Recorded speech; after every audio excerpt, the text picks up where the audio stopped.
કનીરામ બાપુએ રબારી અને ચાદરી સમાજ બંને સમાજને અપીલ કરી છે કે શાંતિ રાખો.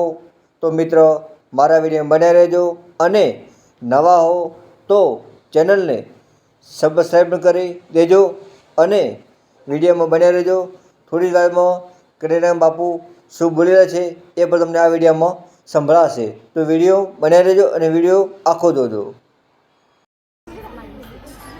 આજે આ 4 દિવસ था एक मलधारी समाज અને સ્વધરી સમાજ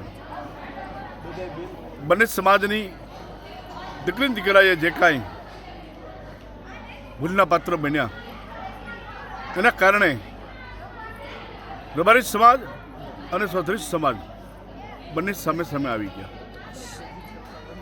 એક ધર્મ તરીકે, એક જગતગુરુ તરીકે, એક સાધુ તરીકે કહું છું કે સમાજ મને એક ભૂલના પાત્રમાં આખો સમાજ, બંને સમાજ વખોડાઈ ન જશો. બંને સમાજ ખોટા ઝઘડા, તોફાન, ધમાલમાં ન જશો. મહેરબાની કરી આનો અંત લાવીને, સમજૂતી કરીને સમાજના આગેવાનો, સમાજના સમજૂતદાર વ્યક્તિઓ બેસીને એનો રસ્તો કરો અને ટોળા કરી અને તોફાન ને ધમાલ થાય એના પરિણામ સારા ન હોય. મારી ખાસ ચૌધરી સમાજને અને રબારી સમાજને મારી એક વિનંતી છે ખાસ. મારે તો રબારી સમાજ છે, ચૌધરી સમાજ છે. તમે તો ધર્મના વડા સહી, એટલે તમે બંને સમાજ છો. એ સમાજને મારી વિનંતી છે કે ખોટા ટોળા અને ખોટા એકાબીજા દૂષણ ન થશો, ક્રોધમાન ન થતા. અને આના 5 પછી આગેવાનો સ્વધરી સમાજના, 5 પછી આગેવાનો રબારી સમાજના. અને ઇન કેસ અમારી કાંઈ જરૂર પડે તો અમે પણ તમારી પાસે, તમારી સાથે છીએ.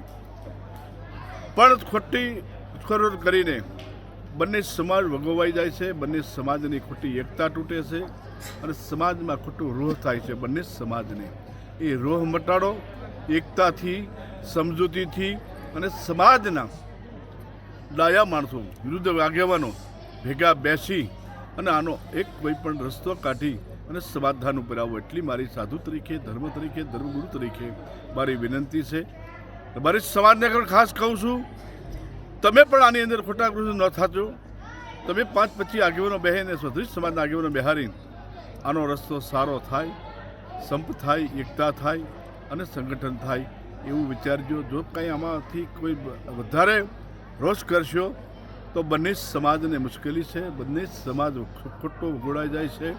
અને તમારી જે સમાજની આજ બનાસકાંઠા જિલ્લામાં રબારી સમાજની, સ્વધરી સમાજની જે એકતા, સંગઠન છે, એકાબીજાની અંતરની ભાવના છે, એ ન તૂટે અને એ તમારી એકતા થાય એવી મારી ભગવાન વડવાળા દેવને, ઠાકરને, ગુરુ મહારાજને એને પણ મારી પ્રાર્થના.